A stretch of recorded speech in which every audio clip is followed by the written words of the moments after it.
Hello, this is Vampwood, and today I'm going to talk to you about the recent Spark nerfs. I'm going to examine each change one at a time, as well as offer viewpoints from other players.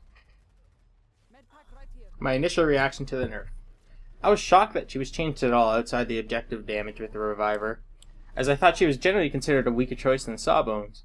I also thought that this was an aimed nerf at the playstyle that I play her with, which is a very aggressive style.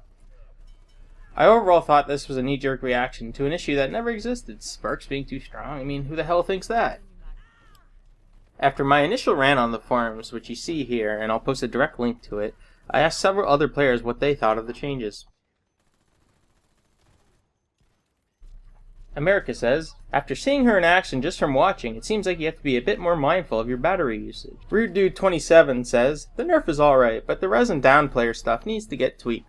Float says, to be honest, it seems like they are just demanding more front-loaded skill from the player. She doesn't have nearly as much time to spam now, so it might lead to her dominant playstyle with Reviver as going for bigger charges and less small shots.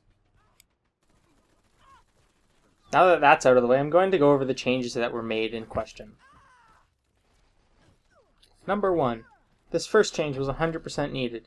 It let her destroy the EV and secondary objectives within 20 seconds by firing minimum charge shots that never ran out of power to make EV defense and side objectives a joke. Good change, as this lets her be unbanned from Dirty Cups. Yay!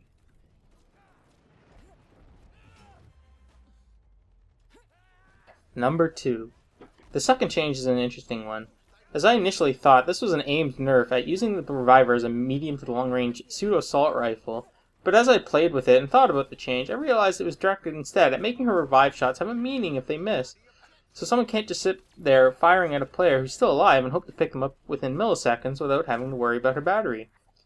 So after my initial thoughts, this change is well deserved and makes her a bit more challenging to play as a necromancer, as you have to manage resources now instead of just mindlessly firing min charges at corpses or soon-to-be corpses. So I'm 100% okay with this change, as it overall did not affect offensive abilities all that much.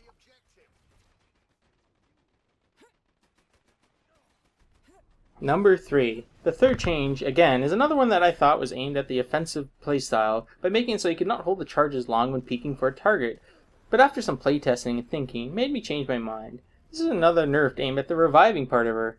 This is to make it more difficult to keep a full charge ready for a player to die and be instantly revived.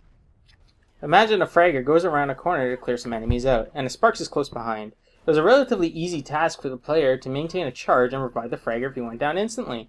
But this change gives the Sparks player some more decision making, a little more difficult in how to manage the resources as Sparks. So again, I'm 100% okay with this change, as it gives another increase in the skill of playing Sparks.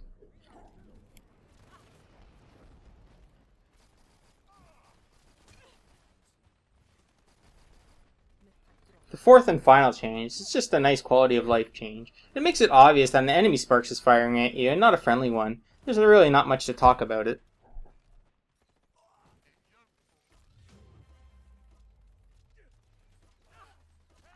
Final thoughts. Overall, I like the patch to her. It makes playing her as a necromancer slightly more difficult to do, and the changes to the offensive side of her are very minor. However, I feel she needs something done with her med packs. Either a cooldown reduction or HP buff on them. The big thing I'd like to see is a steeper reward for direct hitting with them, as it's quite difficult, especially if the target is moving. Perhaps an increase of 10 HP gained if you direct hit them.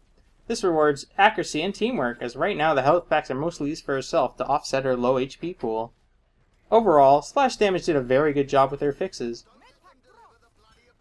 Thanks for taking the time to watch and listen to me. Let me know if you guys liked it, and I'll try to do this again in the future sometime. See ya!